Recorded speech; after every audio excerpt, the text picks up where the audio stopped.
So welcome everybody to the Regional Arts WA Regional Online Chat. I will remove my mask so people can see my mouth.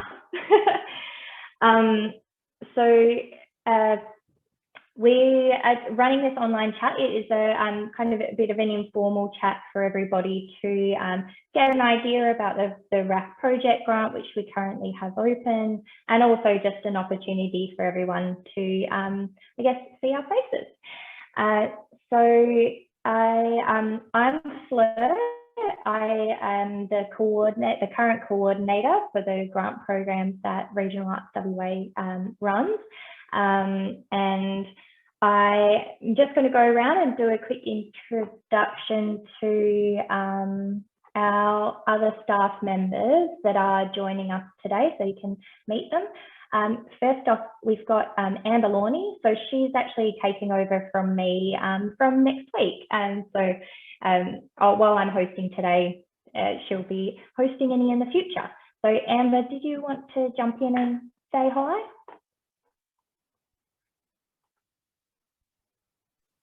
Sorry, yes, hi, just needed to unmute. I will be looking after the chat today, so I'll be, if you have any questions, you can put them into chat and I will collate them, and then I will sort of direct them at the end of the session.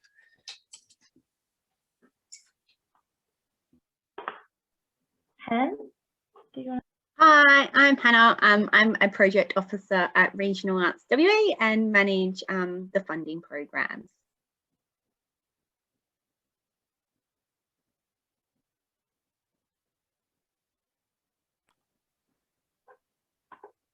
And we've got Alana, who's our comms officer here as well. Hello everyone, very nice to see your faces. Yeah, so I'm relatively new to the Regional Arts family as well. Just started in December, so I'm looking forward to getting to know everyone. And I think we've got Mon as well here. Hello everybody, I've been here for about 10 years, can't believe it. I'm a project officer and I'm really excited that we're going to be touring a show. So we're touring Yuck Circus in May. So pretty pumped about that. I also do Artist of the Month. So if you've got any artists out there that want to be featured for a whole month, check out the website and let us know. Over back to you, Fleur. Thanks, Mon. So there are a few of us here, so if you do have questions, you can direct them to one of us, or we'll jump in at the end of the Q&A. So before we get into the meaty part of it, I would like to acknowledge the traditional owners on the lands on which we're all meeting today, and pay respects to their elders past, present and future. And we would really love if there is a chat function in Zoom.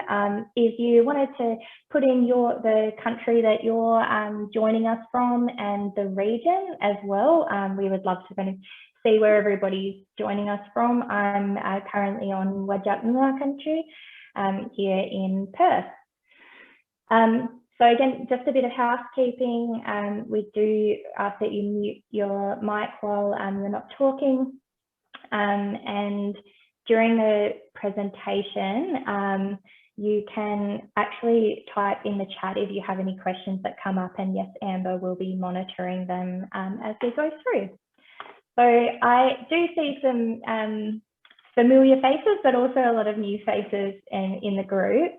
And so just a little bit of background for those of you that are new and maybe don't know who Regional Arts WA are, and it's your first time kind of dealing with us. So we're the state's only multi-arts organisation with purely a regional focus, and we've been around since 1994. So as a not-for-profit organisation, our purpose is to celebrate and strengthen a powerful regional arts sector to contribute to connected and creative regional communities.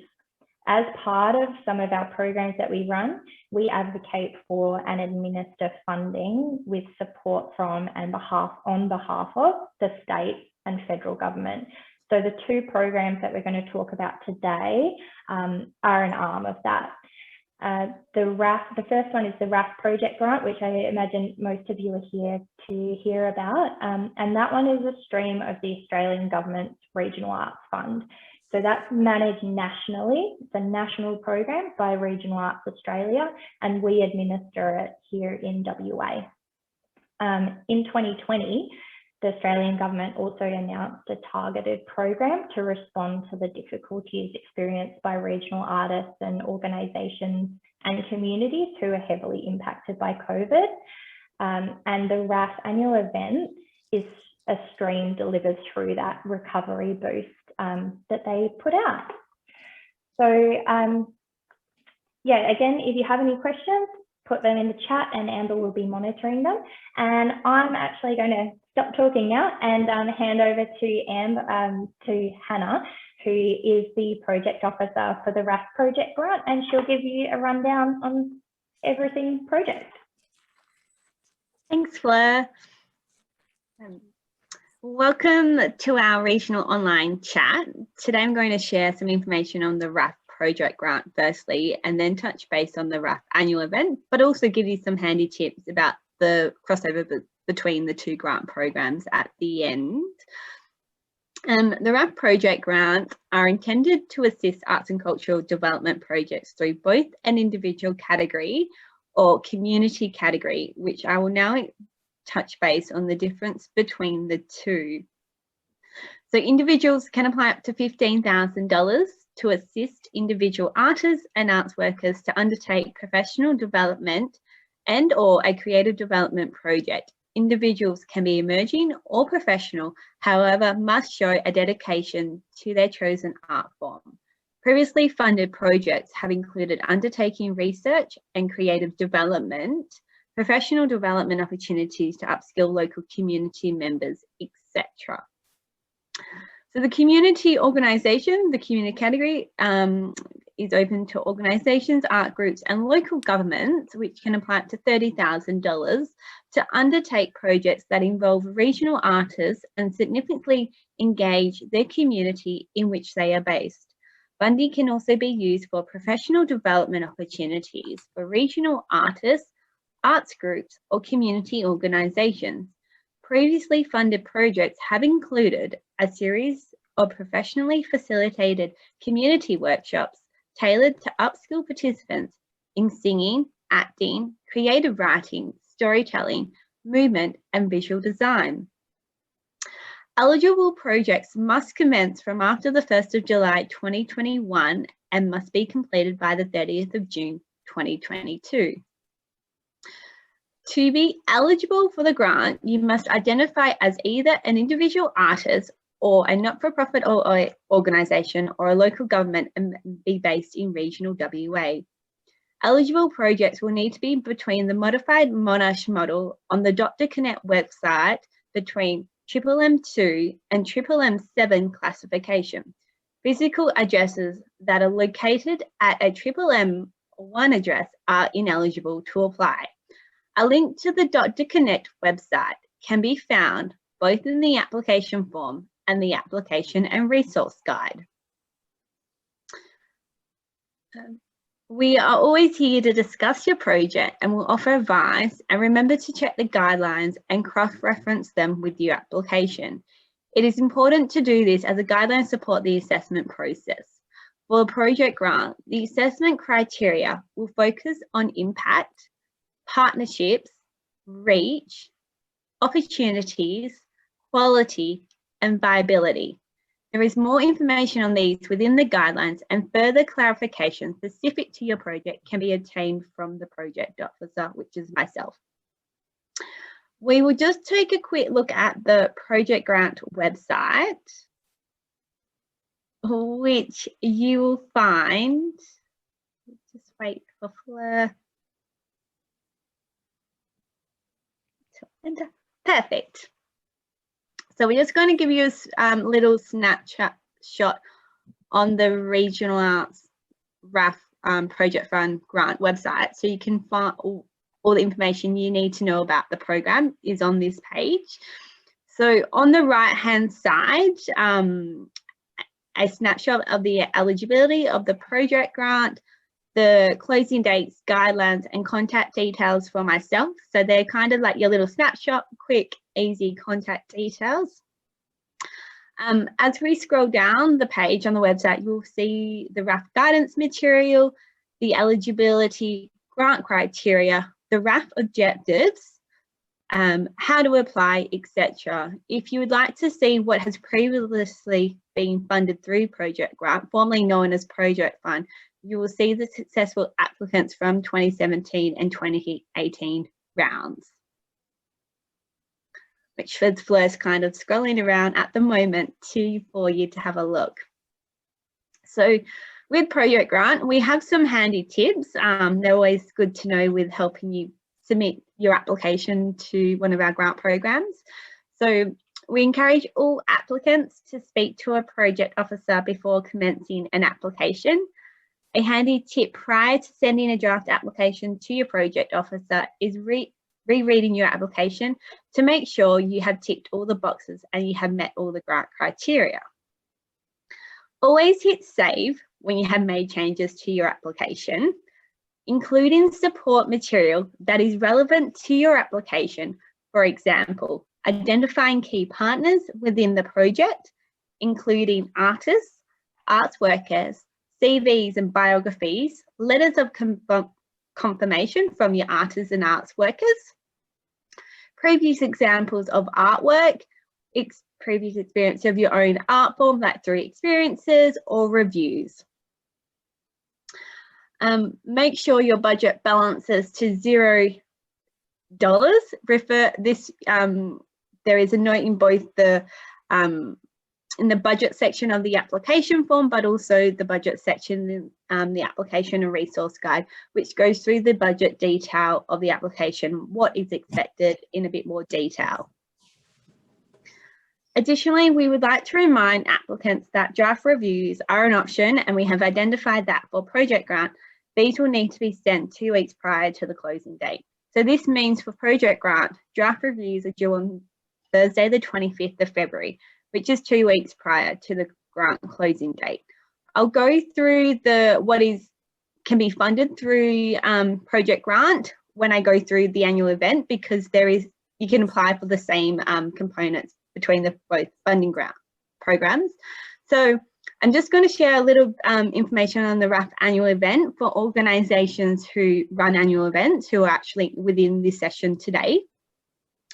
So the RAF annual event is triennial funding of $25,000 per year, over $75,000 in total over 3 years, to assist arts groups, community organisations and local governments to deliver high quality annual arts and cultural events that encourage community participation and audience engagement from people living in regional remote communities. The RAF annual event funding will be provided for annual arts and all cultural events that demonstrate the ability to continue to push boundaries with outcomes, community engagement and sustainable cultural activity to develop the event each year, have been running for a minimum of 3 years, are separately branded from the applicant organisation, and already has demonstrated an impact in the community. This may include an annual festival, showcase or exhibition, and also meet the RAF objectives. There is funding available to support up to 4 annual events to receive triennial funding, which may fund up to 50% of your activity costs, and you must demonstrate at least 50% income or your application will be ineligible. Applicants must have demonstrated a track record of applying to Regional Arts WA for funding or support of an annual event. This is demonstrated by those who have been recipients of the Regional Arts Fund, Project Fund, Regional Arts Legacy Grants or Core Arts Fund in the period of 2012 to 2020. If you're unsure of the eligibility of your annual event, please contact myself directly and we can discuss the eligibility. The assessment criteria will focus on impact, partnerships, reach, opportunities, quality, and viability. There is more information on these within the guidelines, and further clarification specific to your project can be obtained from the project officer. As with the project grant, drafts for the annual event are due on Thursday, the 25th of February, which is 2 weeks prior to the grant closing date. I'm just going to provide you a general summary of both the project grant and the annual event. So what can be funding be used for? So it can be used for artists and arts workers fees, travel costs, materials, venue hire, equipment hire, insurance, a portion of organisations' insurance appropriate to the project administration costs up to 15%. Please note that purchase of assets will only be considered where it is demonstrated to be more cost effective than hire. This applies to both project grant and annual event. Please note that unsuccessful applications from the annual event round will automatically be assessed in the March 2020 RAF project round for the first year of their program. Both the RAF project grant and the RAF annual event will operate as a competitive funding round and will be assessed by an independent external panel of artists and culture workers from across Western Australia, selected by staff at Regional Arts WA. As in any funding, the panel's decisions are final and a list of members within the panel pool can be found on our website. We are in the process of creating a RAF Pacific application and resource guide that will be available in the coming days. A quick reminder for both grant programs is to read the RAF guidance material 21 to 2022. Always hit save when you have made changes to your application. Make sure every question with a red asterisk within the application form is answered, and we are only a phone call away for any questions that you may have about the grant programs. Awesome. Now Thank you, we'll give you a quick update about the quick response grants. Hello again.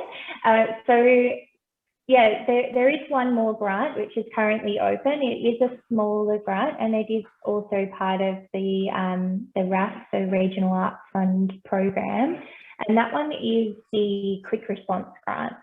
So this grant is kind of intended to assist regional artists and orgs to take up professional or skills development or small project opportunities that have arisen at a short notice.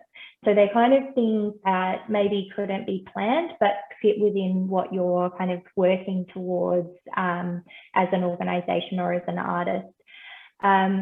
So with that, it is a quick turnaround. Applications must be submitted at least 10 working days prior to the activity commencing. And for that one, the project officer is Carla Steele, so her details are up on the website. So if you do have an opportunity that comes up and it's happening really quickly and soon within the next 2 weeks or 2 to 12 weeks is usually kind of the time frame, then you would need to just get in contact with Carla, and then we do talk through whether or not it is eligible, and then it will kind of go through, you'll be provided with an application link. But again, it is for something that's kind of just come up at the last minute for that one. Now, I'm just going to give a quick walkthrough of the application form. Some of you may have already kind of jumped in and had a look, but there are some parts of it that we do get quite regular questions for. So I just thought I'll kind of walk through some of them now with you so that you can see. And to do that, we'll share my screen. Okay. So this is the RAF project grant application form. So you may all be familiar with it. As Hannah said, we do have a little reminder at the beginning to make sure you have read the guidelines. The guidance materials are a great resource for knowing what you can apply for, what it can cover, and also really great for knowing what the panel is going to be assessing the applications against. Now, we do have, first off is the eligibility check. Now, the eligibility for RAF is obviously all for regional people to apply, and that is based on the modified Monash model, which is the MMM. So to find out what your MMM is, we've got the instructions here on the application form for how to find out what your MMM is. So you just follow the link there, and it gives you the rundown on what you select as a filter when you put in your address. And once you put in your address and search, it will show you what your MMM is, and then you pop back here and add that in. It is based on your street address, so make sure that that is the one that you are using. And then obviously the region is what region you're in WA. Now, then you've got the, about the applicant. So this is where you would fill out all your contact details. Please do make sure that they are up to date. When you are an organisation, we do ask you to put in the main contact person for the organisation, and that is the person that we will be contacting regarding the application. You'll have the opportunity to fill out your ABN or the auspice organisation details if you have an auspice. Now, the third page is the outcome measurements. So this is really something that is new, and it's about looking at different ways that you can evaluate the project that you're doing and that are happening out in the regional arts sector. So what you'll be asked to do is to first select an outcome that you're kind of aiming to achieve out of say for cultural outcomes here, there's two options. So looking at what your project is and what you're hoping to achieve out of it, and which one fits best with that. So whether or not it's about, the project is an art project that's about sparking imagination or creativity, or whether it's more focused on kind of looking at knowledge and development and kind of critical thinking and deeper understanding of the art. So choosing which one you're kind of planning to look to achieve, and then responding to these questions from that. So you choose your outcomes that you're going to work towards, and then it asks you knowing. So what do you know? So it's a summary of what you know about the types of activities or processes that can lead to the outcome that you're aiming for. So it's kind of important local information or individual information. So what your experience has been, and then the next step of that is to then talk about what you're actually going to do that. So you're saying, this is what I know, and this is how I'm planning on achieving that outcome based on what I know and what so what you're going to do. And then you've got measurable outcomes. So again, same thing, you're choosing which one fits the best and is kind of aligns with what you are planning to do with your project, and then describing what you know, so why you've kind of chosen that and what your background is and your experience, and then what you're going to do to reach that outcome. Now, the idea behind this is that if you are successful, then you'll be reporting back on these outcomes in a sense of more evaluation. So it's an opportunity to kind of really measure what you originally kind of looked at as the outcome for the project, and then how you achieve that once the project was done and rolled out. Next thing is just project details. So here we've put this down as the elevator pitch. So the idea here is, the project title is essentially what the project is going to be called. It would be kind of what's going to be put out there and marketed. And the elevator pitch is, this is the first look at your project for the panel.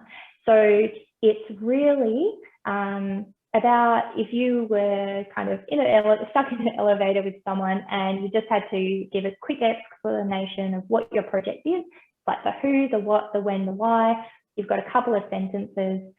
put them into there, and it will be the first look for the panel at what you're planning to do.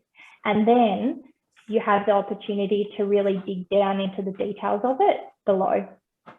And then we do ask for a project timeline, person responsible, that's kind of who's going to be the lead for that particular milestone or activity, and then the time frame there.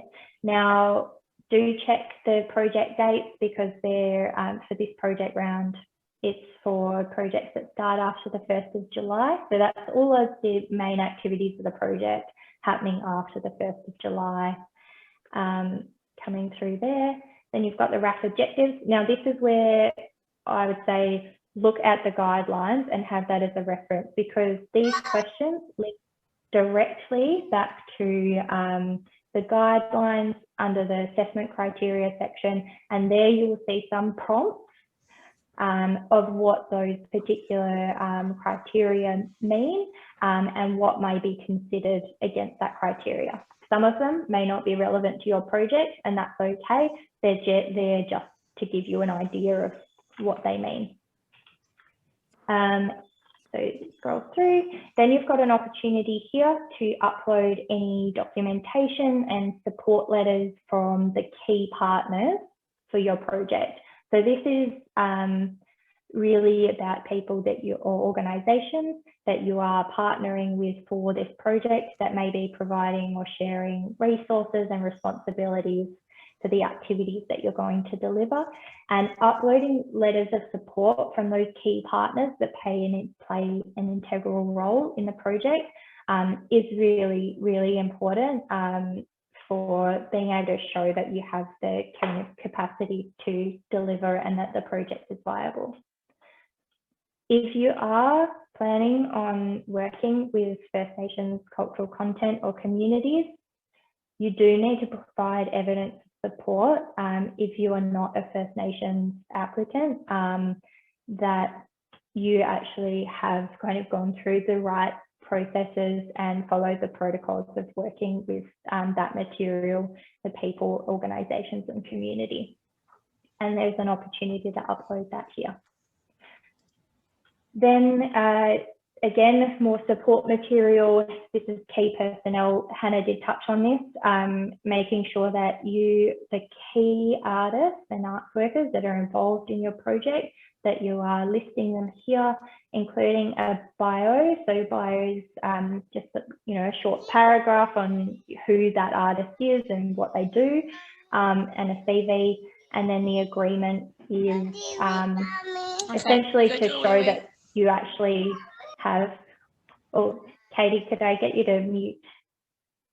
Thank you. And the agreement, yes, is to ensure that you have actually kind of discussed the project with them. Now, the agreement, it can be uploaded as a document. So usually it's kind of a letter, or you may already have a template for an agreement. If you're unable to get a written agreement, this is rare, like we do encourage it to be written, but you do have the opportunity later on that if it is in some circumstances a video or an audio agreement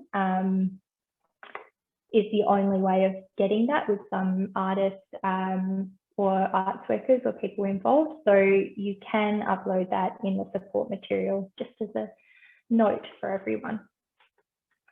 We do require information if you're working with children. And then the budget, the fun stuff, the numbers. So here is where you put how much money you're requesting from this grant.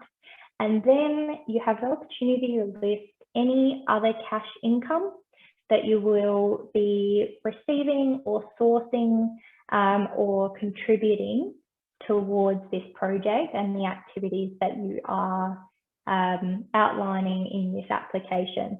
So here you would put, if you have applied for other grants for other aspects of the project, you would list them here.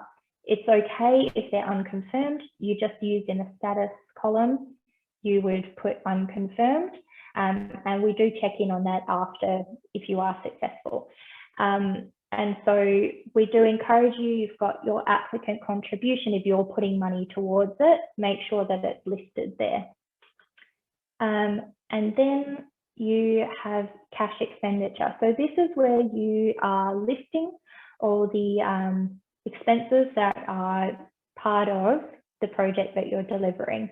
So, and then you have in the funding source column, you would indicate whether or not that particular expense is you're planning to have this grant, the RAF project grant, covering that cost, or if it's coming from a different source. So we do need to see that because we need to be able to kind of look at where that particular this grant is going to be allocated to make sure that you are requesting it for eligible costs.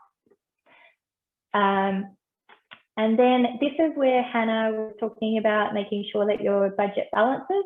So these cash budget totals, they are automatically calculated from what you put into the table. So if this here, this third column, is showing anything other than 0, then it means that your budget isn't balancing. So it may mean that you have more expenses listed than you have the cash income to cover, or it may be the other way around where you have more income coming in than the expenses that you've listed. So I would suggest in that situation that you go back to the grid and just cross-check where there is a difference. And then we have a section where you can list your in-kind support. So in-kind is anything that you're being given, or sometimes like if an organisation or a group is offering a certain like a venue or a cost or volunteer hours towards your project, this is where you would list it. We do have the recommended amounts for volunteer hours listed there. It's also, say, if you're working with someone and they're kind of working with you 30 hours and they've said, oh, we will, you know, we don't mind covering our costs of their travel, then you would put the cost of their travel in as in-kind contribution. We also obviously encourage people to be paying artists and arts workers appropriately for projects, but we do know that sometimes there are, when it's a partnership, there are some aspects of it that are provided as in kind. So make sure you throw that in and list here. This is great. It shows that it really helps us to kind of be able to go back and advocate and say, look, this is incredible, like volunteer, the income is being leveraged from the support of the community, and if you list it there, that's great. I'm chatting on. Last one, promise, is support materials. So this is, you would have already uploaded your partner information, you would have already uploaded your artist bios and things like that. And this here is where you show, you can upload other documentation or add websites to really show the work that you've done, whether you're an organisation or an individual. Also the artwork of the artist that you're going to engage for the project, if you are engaging it. If you're an individual, uploading evidence or support material that showcases your work so you can see what you actually do. And that's written, photographs, audio, video. Now, do make sure that what you're uploading is relevant to your application, and it's really kind of going to showcase what you do and who you are. Then last of all, because obviously the way the world is today with COVID-19, there are some additional considerations that people do have to make when delivering a project with the community, and in that case, we have added another section to the application, which is around risk management. And we do encourage you that if you are doing a project that is working with the community closely, and public gatherings, that you do upload a risk management statement, just identifying how you would be planning to handle that risk of if there are other lockdowns that come into place, or other restrictions, how you might plan to manage that risk and also kind of move forward with your project in the case that does happen. And the stats, that's just, it's not going to influence the assessment of the project. It's really kind of gathering where the project will be, how many people will be involved, and what kind of activities that you might be delivering. And then, you can sign off and you're good to go. And I will stop talking there. Now you can access a lot of the resources up on our website, the guidelines, always a great reference. And as Hannah said, we will have an application guide up in the next few days, and we can send that out to people. Now I'm going to stop talking and hand over to Amber, and we can open the floor up for a bit of a Q&A if you've got any questions. Thanks, Fleur. I realised I didn't actually introduce myself properly, so I thought I would take a few moments to do that. So my name's Amber Launay. As Fleur said, I will be taking over from her in her role in the next week or two and working really closely with Hannah. I live in Denmark, so I'll be based down there on Bibbulmun country, and I've worked in the regional arts sector for over 10 years, lived in Kalgoorlie and Esperance and Albany and Ravensthorpe, and I've been involved in running events, festivals, presenting, programming, bit of producing. So I've been an applicant, I've been funding assessor, and so I should be able to help with your inquiries. So hopefully, I probably know some of you, but certainly not all of you. So it's really great to see such, incredible faces from all across the state. So now moving on to some questions. So this one is probably for you, Fleur. Verity Bive has asked if you can give some examples for the knowing doing outcome response.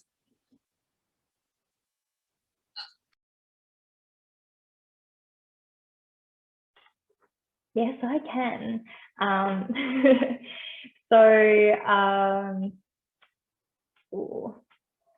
do have some, I promise you.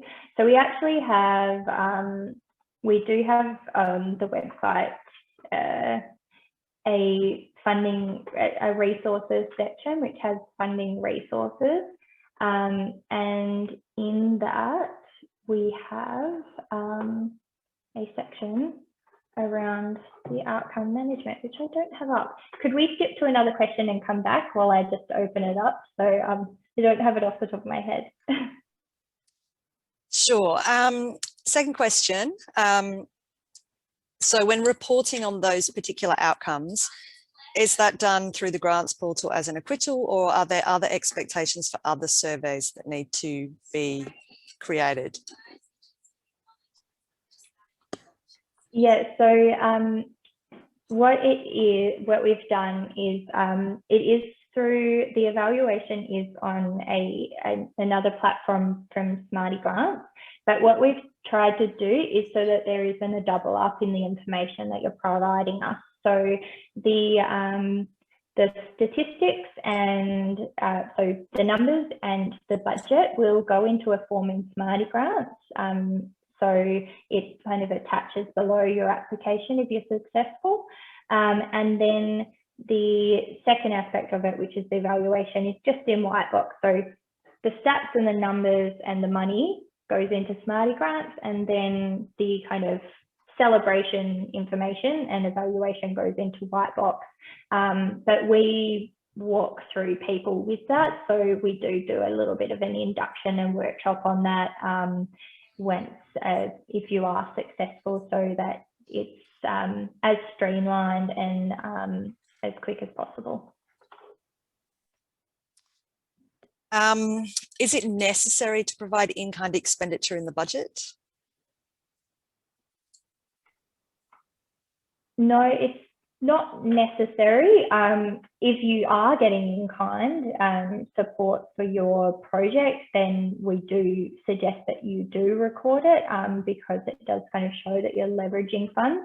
But if you aren't receiving in-kind support, then that is fine. You do not need to include it there. If the project is an event engaging many artists or creators on panels, is it worthwhile naming all the potential participants, even if unconfirmed?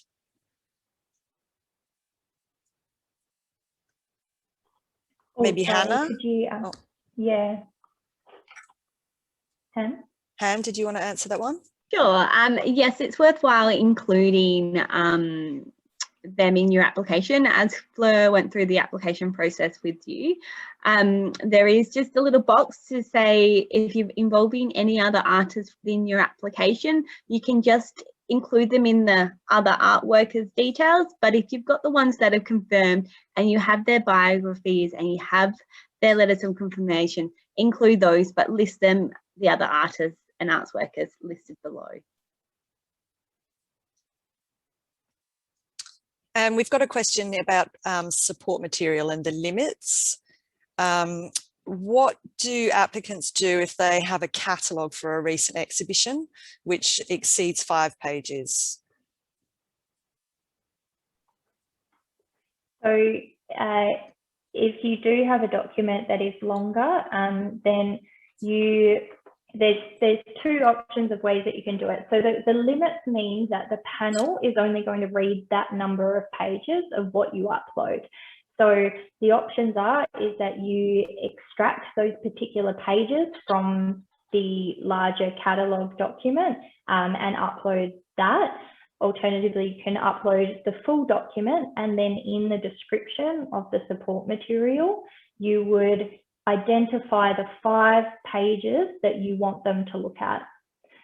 Because there is that limit, we can't guarantee they will read the whole document because they will have a lot of support material to be reading through. So they're only going to read 5. So you want to make sure that they are reading the 5 that are the most relevant and the ones that you want to showcase.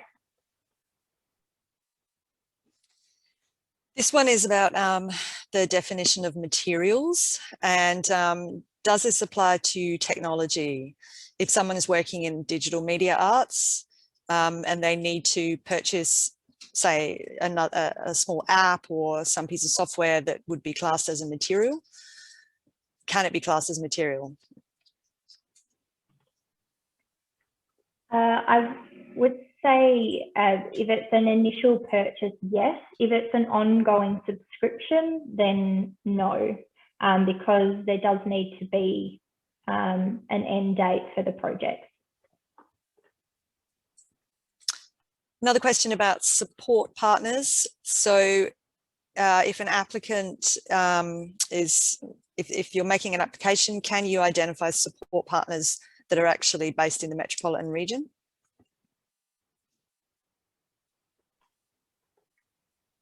I'm just answering them all, Hannah. Yes, you can. Yep, that's fine. Look, we acknowledge that you know, a lot of the projects that people are working on do sometimes include partners or people from the metro region, and that's fine. But limitation around the regional, well, it's not a limitation, it's a positive that this is purely for regional people, is that the applicants need to be based regionally. And then I've got one question here, which maybe I'll invite the person that wrote the question to provide some more clarity. The question is something like the creation of a body of work that helps to share stories and knowledge of Noongar culture to take on a touring exhibition eligible for an individual grant? So is maybe Charlie and Jill, So my question would be, are you saying, are you eligible for an individual grant?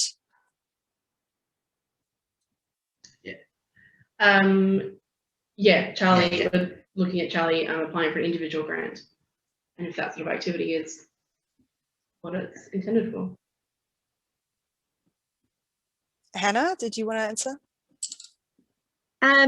With Charlie and Jill, it's best that we could have a separate conversation about your project in more detail. So I can grab your contact name number, just send me a private message and I'll be able to give you a call this afternoon after the session. We can go through your project in a bit more detail and find the perfect fit.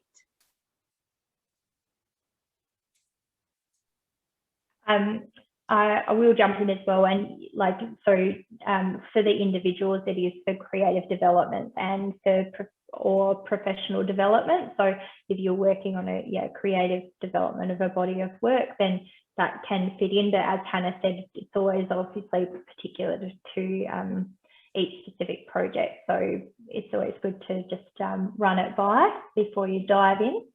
And Amber, I do actually have an example pitch for the outcomes measurement, which I can go through now. So we do have this up on the website, so we can link that out to everyone as well. And it's just a couple of examples of how you may respond. So first on, I'm just going to go with one which is for an individual artist, how they might respond. So looking at the cultural outcome, choosing, so this particular artist has chosen creativity would be stimulated. So the pitch there would be, knowing that for me and other artists in our community, we know that maintaining contact and opportunities to connect and discuss our art and ideas is important for our creativity and motivation, and that coming together over food is a source of inspiration for storytelling, trust, and bonding across diverse backgrounds. Excuse me, Fleur. Yeah. Is it possible to share your screen so then everyone knows what you're looking at and where to find it on the website?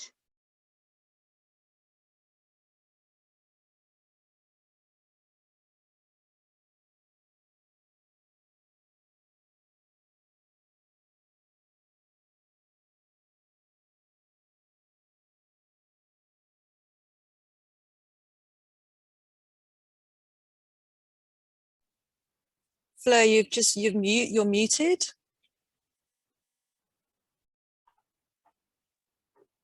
Okay, so knowing that, you can all see it up on my screen now, we will develop a series of gatherings at the community hub using creativity in food making and art making to bring artists together and share stories.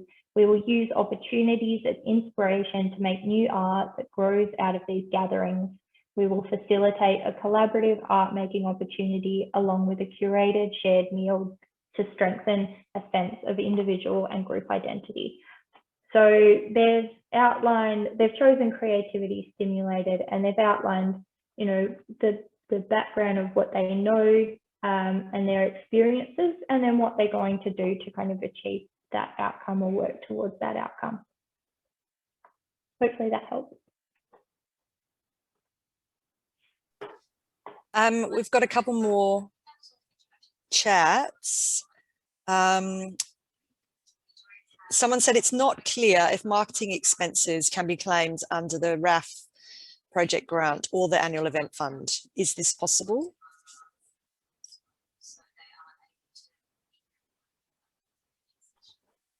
Okay.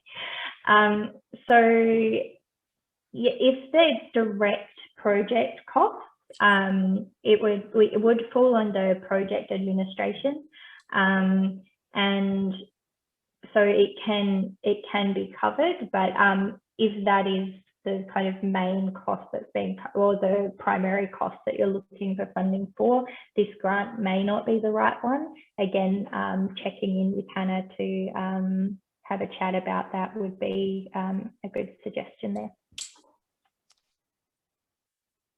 Can publication costs be budgeted for, so for a book?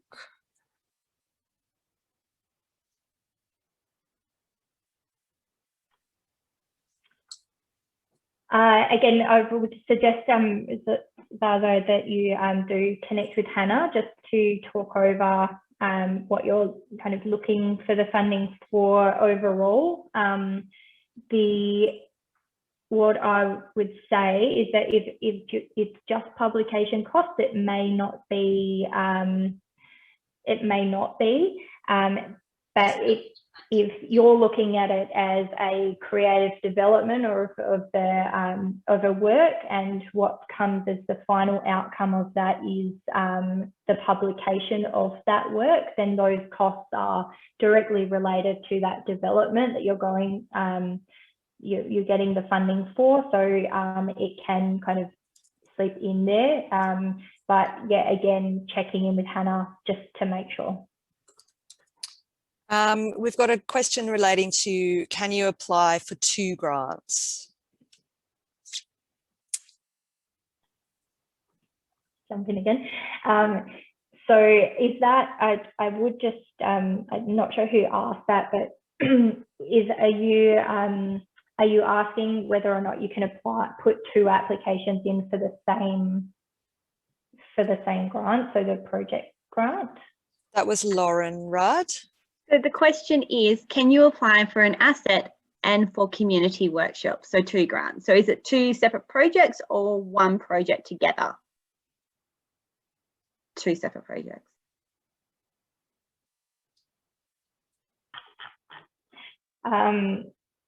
Yeah, so again, I'd probably say just touch base with Hannah on that one. But essentially, like if you're talking about it in the sense of like putting 2 applications in for the RAF project grant, the important thing is to remember is that those 2 applications are going to be competing against each other. And so, yeah, and it is important that when you do write an application for the grant, that you do have a focus in that application on what particular project you're applying for. If they're 2 separate projects that don't kind of meld together, then you would be suggesting to focus in on one of them in an application.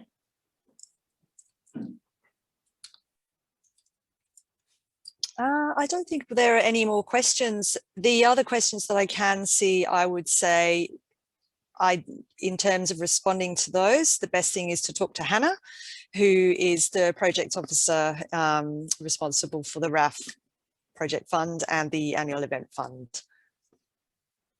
We did have a question from Charmaine, who did ask us if there was project officers out in the different regions. So we've got Amber is based in Denmark. We have Shandell, as many of you would have spoken to her through the resilience process. She's based in Albany near Chains Beach. I'm based between the Southwest and Perth, predominantly in Boyat Brook. So if anyone's in the Southwest and I'm travelling back and forth to Perth, I'm happy to meet you face to face. So we're the 3 main project of key people who are based in the regions, and then like Fleur, Alana, who are based in the Perth office. So yeah. I think the question was relating to, is there a different project officer with responsibility for different regions? And so no, we happen to be based in the South just because that's where we live, but we provide a service and to talk to everybody across the whole of the state.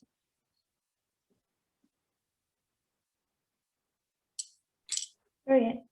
That's Thank you, it. Amber. So yes, if you do have other questions, do shoot us through those by email or phone later on. We're happy to help out. Now there are a couple of other grant opportunities that are out there being offered by other organisations outside of Regional Arts WA, and we have kind of put together a list there because there's also kind of a relief fund for people that have been affected by the fires and the floods and COVID restrictions. So what we'll do, because I realise we've only got 3 minutes left, is we will, we've got a list there. So Amber's going to drop them into the chat for anyone that wants to quickly snag those and follow up, and we can also send them through to everyone. So I hope that it has been helpful to get a bit of a rundown of the grants that we have open now, and really thank you guys for everyone for joining us and taking that time to, it's lovely to see everybody's faces. If you, so in the, we are kind of adjusting and adapting our application guide for the RAF project grant. There is one up there now, which is kind of a very general one, but it will be quite handy for you to reference for the application, and that is accessible through the RAF project grant page. Now this chat has been recorded, so we will kind of share it after, once we've done a little bit of editing. And yeah, thank you, everybody. It's really lovely to see everyone's faces, and yeah, I hope everyone's doing kind of well out there in the region. And please, yeah, don't be afraid to reach out and have a chat if you need to. Or need some application support. That's our signing off. Thanks, everyone.